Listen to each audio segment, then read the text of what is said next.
So yeah, those the laws of the Shemitah year. I'm trying to think what other laws Orthodox Jews would observe in Israel. But Shemitah are not relevant to the lives of most Orthodox Jews.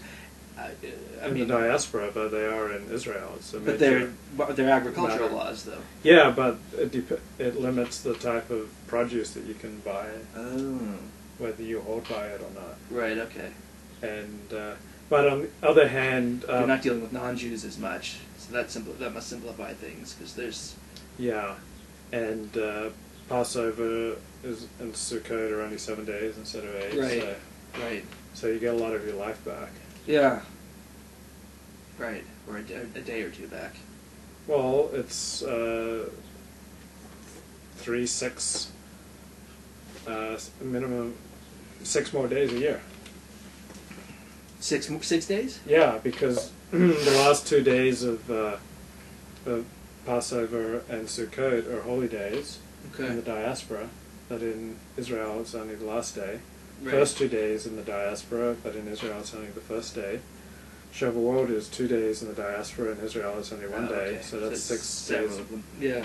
6 days right there. And we have a great sage who has now entered the chat room, ladies and gentlemen. In fact, I'm going to just stand up in honor of Chaim Amalek. Chaim Amalek.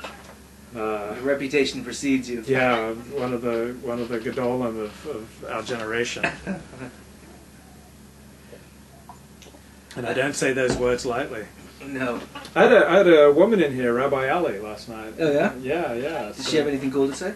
Yeah, she writes this blog on serial dating. She's not really a rabbi, but I dubbed her Rabbi Ali just to. And she writes a blog on serial dating. Yeah, make her more interesting. She was raised very orthodox, but now she's not so orthodox, and she kind of makes her more interesting in some ways. Like, yeah. Certainly more flexible. More flexible than most Orthodox. Yeah. So she was a lot of fun. So. You know, I really enjoy studying Torah with you, but in some ways it's more fun to study it with an attractive young woman. Yeah. I don't hold that against you. Yeah, thank you. I hope you wouldn't take it personally. Another interesting thing here is 8, to me anyway, chapter 8, verse 2. Remember the long way that the Lord your God has made you travel in the wilderness these past 40 years, that he might test you by hardships to learn what was in your hearts. That's a kind of, the idea of suffering is kind of somehow a character-building experience, or it sounds Christian, doesn't it? Yeah, it does. Like everyone's got their cross to carry. Right, and that there's something purifying. Yeah. Or actually, it doesn't necessarily say that, but God will have greater insight into what's in your heart if you suffer. Which is weird, because you'd think God would already know what's in your heart, so why does he need to make him suffer? Yeah, that's. With you. We will invite the Jewess into this masterclass, so just want you to know that, Mr. Amalek. So you should invite Rabbi Ali will be moving on up. Oh yeah. She climbs the 49 steps to enlightenment under my tutelage. Is she in Los Angeles? Yeah. She's very much in Los Angeles, so I'm gonna. You should have her. She has a life though, so it's a little harder to bring her over for Torah talk. Right. For you, it's pretty easy. It's like, I could say Wednesday at 8 a.m. or I could say Tuesdays at 10 p.m. And right. This is the. I'm wide open. Yeah. Yeah. True enough. Yeah, she was a cutie, little cutie. How do you know? I arm wrestled with her. Oh, I hope you won. Yeah, but she was quite strong and quite feisty. And she got down and did some push-ups and. Wow. Yeah. She really does sound like a character. Yeah, she wore a very short skirt. They asked her if she was acquainted with the work of Sharon Stein, but she didn't know. So you've interviewed her. You interviewed her here. She was here last night. Yeah. Okay. Did you get an interview with her online? Yeah. It's all posted. Okay, excellent. Yeah, you got to check it out. It's pretty I'll amusing. have to check it out. So Rabbi Ali is definitely the way to win souls for Hashem. He might even try to begin with her soul, but. With her soul. Yeah, it's definitely in need of saving. Do you think that you're... Flirty fishing calls Amalek when you use hot chicks to bring people to your religion. Flirty fishing, yeah. Mormons supposedly are well, not supposedly. Mormon chicks are gorgeous. Unbelievable. Salt Lake City is like just... It's like Olam Haba. It really is. Just young, just so beautiful, pure, and their legs are all innocent. they must subsidize waxing your legs in Salt Lake City. Because Mhm. it really is something. Boy, flirty fishing, yeah, and a lot of cults are notorious for that as well. Jews aren't much for it.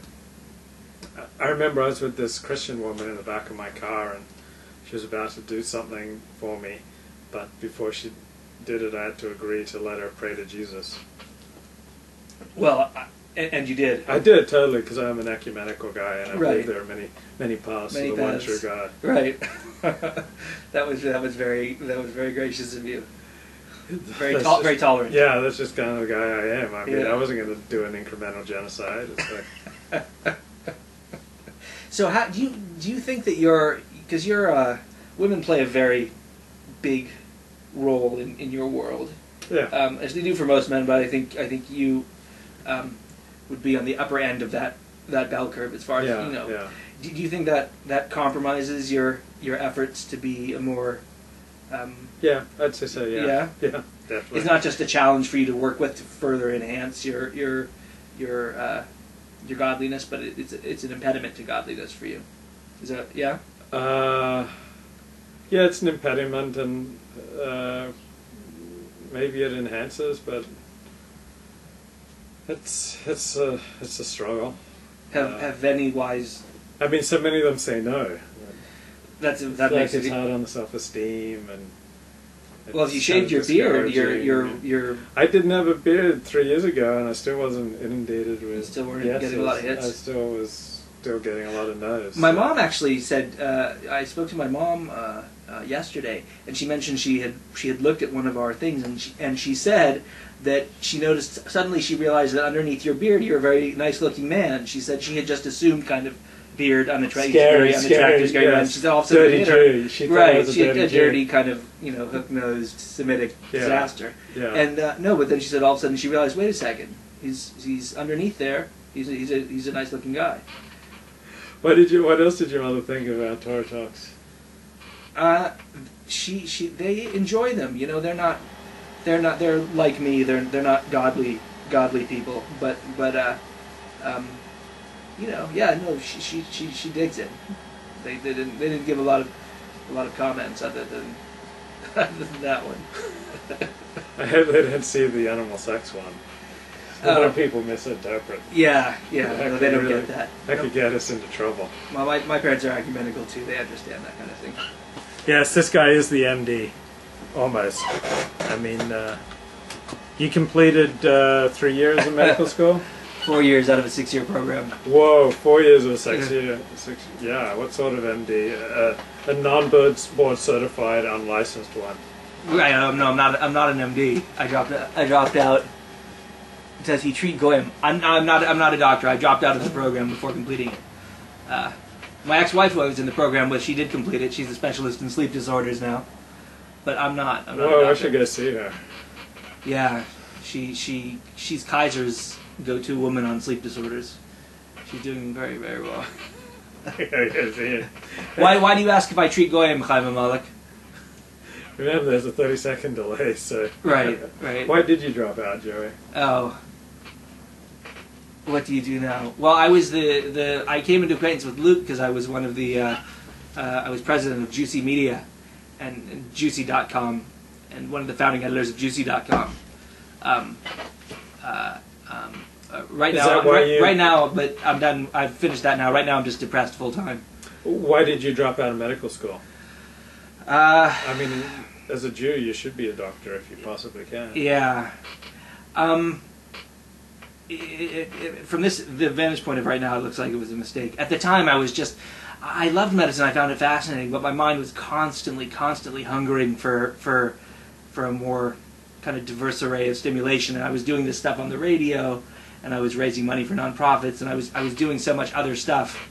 At one point, one of my classmates told me I was the first part-time medical student ever because I was and I just decided that I couldn't. To be a really good doctor, you would have to, devote yourself really exclusively to that all the time for the rest of your life. And I needed, like I said, broader stimulation.